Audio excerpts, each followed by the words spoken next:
Hello. I thought this might be an interesting one to record.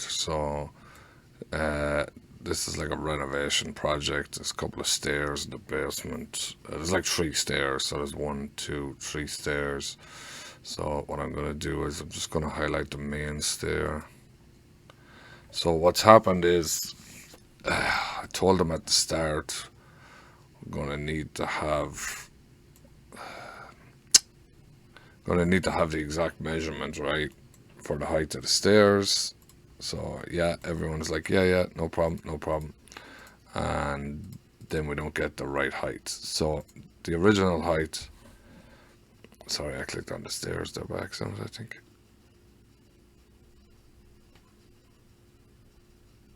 All right, so I was trying to delete some of these stray words of that I just deleted. All right, so what I do is these are built up stringers, so there's like plates inside them. A little hard to see, but if I select this, you can see there's a whole assembly there. It's got plates inside. It's going to receive some glass in there. It's also got these uh, holes all the way up to weld inside, so it's intricate enough.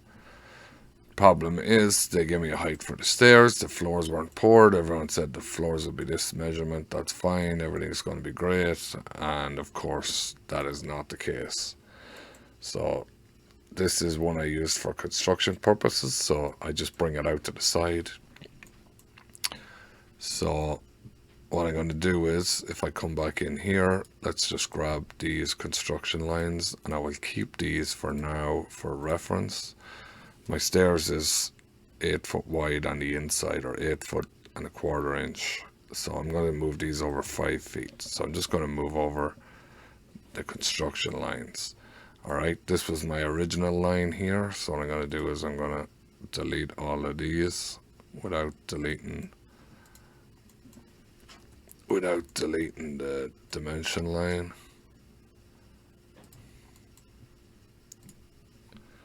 All right, and now we're going to double check the height of this. 15.2 1/2. This is now 15.2 and sorry, 15.3 1/2. So it's an inch.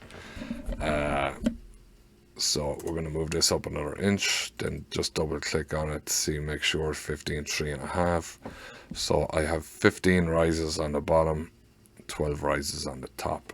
This will also show you, I guess, laying out of stairs, which I guess I didn't really know how to do right at the start, but this might help somebody.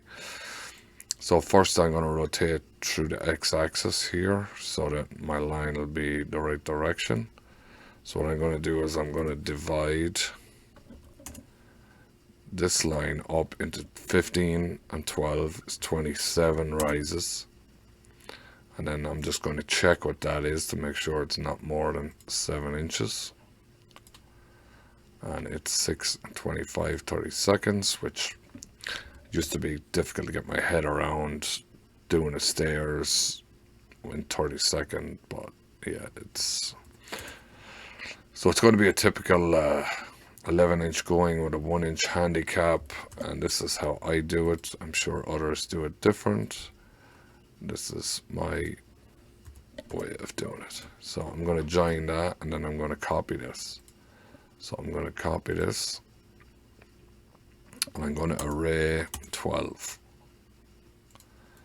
Okay, and I should be down to the landing spot. So I'm slightly higher than the other landing, which is fine, because the rises are slightly different. So now what I'm going to do is I'm going to copy. Well, first what I'll do is this is going to be the edge of my landing. So I'm going to draw a line here. I'm going to go in the X direction with the line as far as this, which should in turn be the same as this. So if we check it, all right, so we can see in the Y, yeah, so it's gone down, but in the X direction it's good. All right, so that's good. And then we can copy one of these over from here to the end point of that line, and then we're going to copy these from here in an array of 15,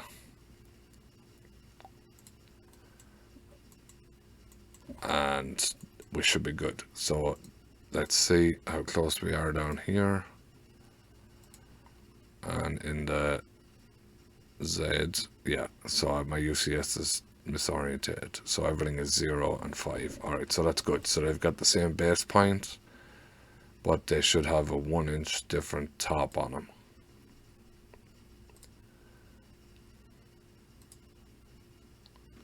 So 1 inch you can see in the Y direction because of my orientation here. So that's good. So now you're going to go back in then and try and recreate the stairs. The problem also with this stairs is there's a lot of elements. So the plates are, I have to add lighting and everything here. So basically I draw in the stairs and then I have to move all this stuff down and back to accommodate the concrete tread on the top and the lights and all that. So I only really use the macro to get started, which is fine. I mean, it does the more difficult part. So we'll go to extended modeling, and we want to go right click and then select the start point, select the end point, and then right click.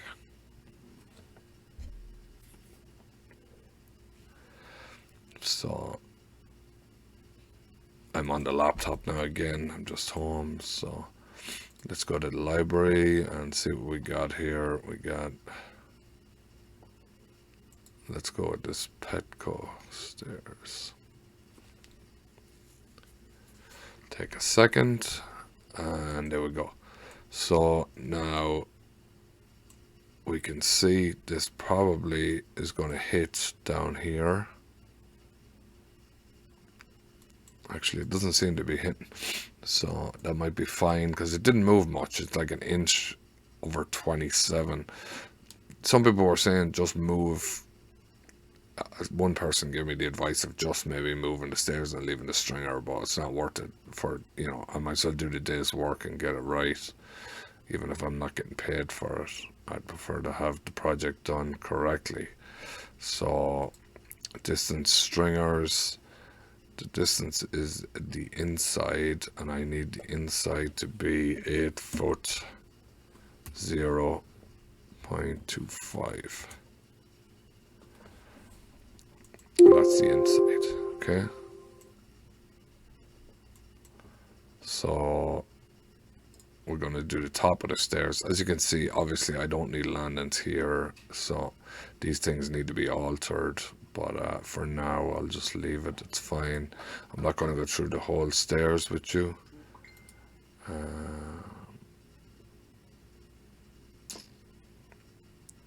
That's the end point.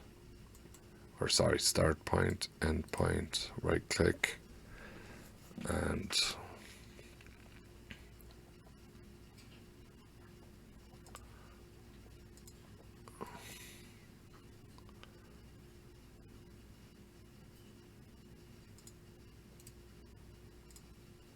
so, see, I can transform that by the elements, but as you can see, it still doesn't do the width.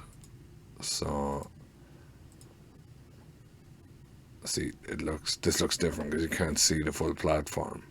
But basically, this is where we're at. So I need to go in and do the width on this one as well. So let's go back in and do the width. A little slow because it's on the laptop and there's quite a lot of lines in this job. So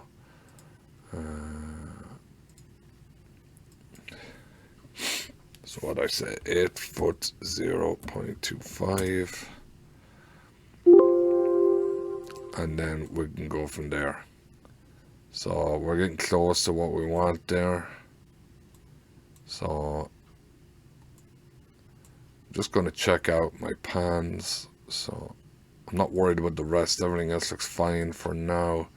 So what I'm going to do is I'm just going to drag my model box over here, my model view. and then I can look in from the ends and make sure we're not hitting anywhere. Sorry, my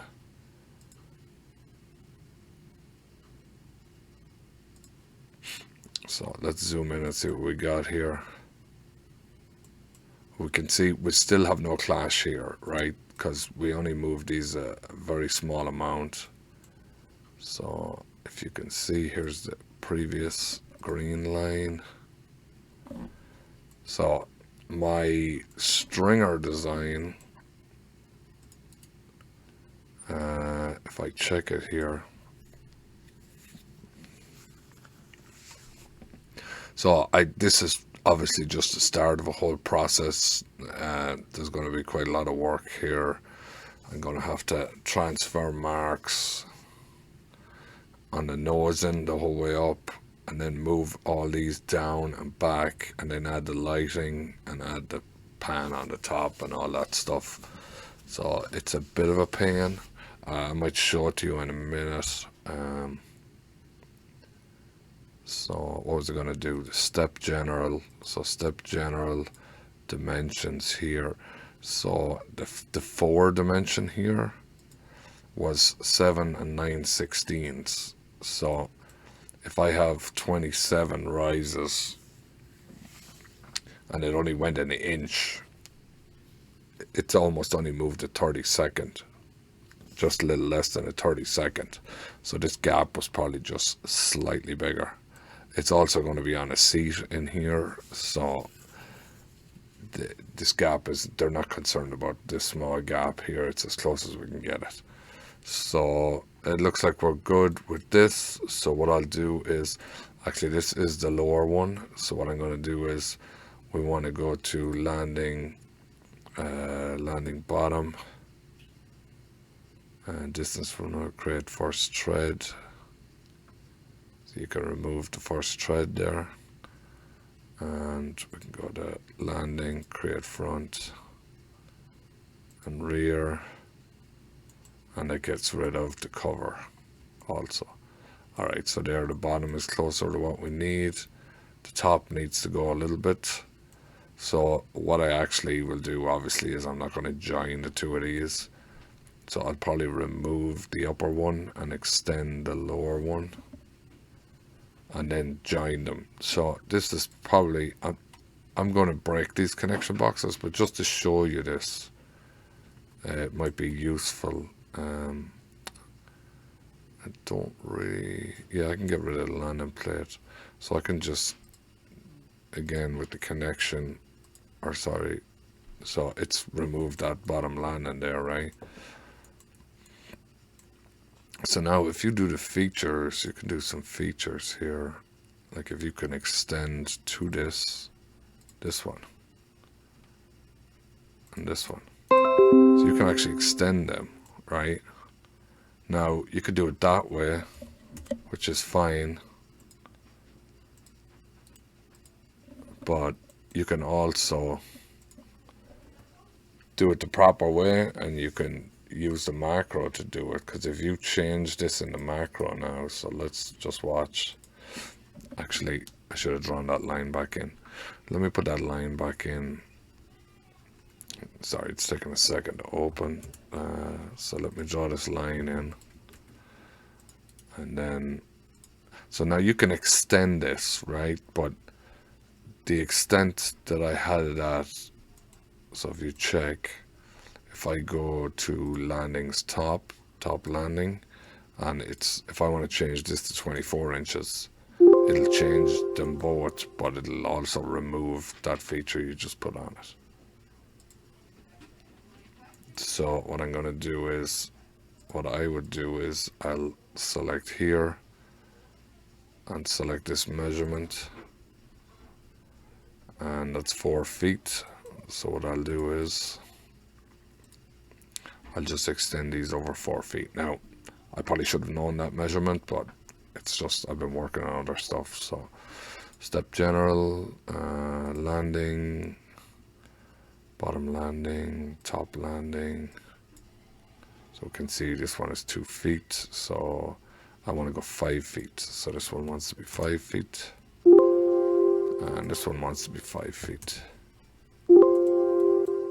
And then while you're still in here, you know, so I used to always break. I have to break this one. I know I've said it a couple of times already, but you don't have to break these a lot of times. You can come in and do the features without actually breaking it up. So if you come in here and do a miter joint here, it'll actually join the stairs, right? So you can continue what you're doing without having to break the joint, which is useful. It's more useful than I thought, you know, and then I do stuff like trim these back in the end. I'll trim these system lines back to the corner. Maybe not so much with this one, but there's kind of your stairs. I'm going to have to break this now to move all these. So basically, I'll just show you. So if I do a circle here, let's rotate through the x-axis, and let's do a circle here, and I'll just do a 1/2 inch circle just to keep it nice and tidy. And I will change the color of that. I should probably put it on a construction layer, but I won't bother for now. So that's where I want my concrete tread to be. So this project is going to be supplied with these so you can see these concrete treads. I think, yeah, I have lines on one of them here, so I can copy it. So I'll actually copy these lines as well. So let's copy this. It's not going to be long enough, but we can copy it over. Actually, we should copy a couple of elements over while we're doing it. I'm sure other people do these things other ways that are probably more efficient than what I'm doing. But this is what I'm doing. And this angle there's a light in here somewhere. Is that it? Sometimes hard to see. And I'm just going to copy these over, even though they're not going to be at the right location as such. But we'll copy them over anyway. So, and then we want to take this again, and we want to take this line, that line, and then copy selection. Now, I shouldn't have just copied that, but it's fine for now. I should have advanced copied that. And then we're going to copy this over here. That's where I want that to be, so those elements. So we can see the concrete coming out the back. So in the end of the day, the pan is going to have to be moved back down to this point here. So if I just check what that is. So what I'll do sometimes is I'll check this measurement on the first one. So it's down 1 inch and it's back 2 7/8 because of the thickness of the cast iron riser. So yeah, so what I'll do sometimes then is I'll just draw a line in here, and then for reference later I'll know that I have a line going from that circle back, and I'll make it the same color just so I can see it. So now what I'm going to do is I'm going to move all, let's just double check, because you can see I have welds in there, I think. Yeah, so this is all welded together. Obviously I don't want that, so we're going to go in here, advanced joint properties, and change all these welds to site welds before step general site weld. We'll do the same with the other one. So now if I come in and check, we can see that this one is the only one that's advanced joint property. Do the same thing.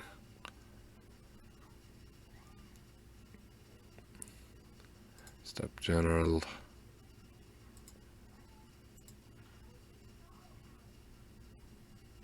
Site. Sorry, I'm thinking about something else at the same time. Alright, so now if I check these stringers, that one is good. That one is good. So now I don't have to, if you explode it, then you'd have to go and delete all these welds, which is not the biggest I actually might delete them anyway because they're just in the way.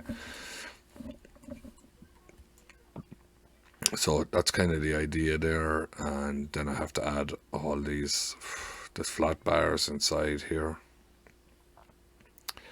So there's a flat bar top and bottom, and then there's wild details. The flat bars are also beveled, as you might be able to see here if I can pick two of them.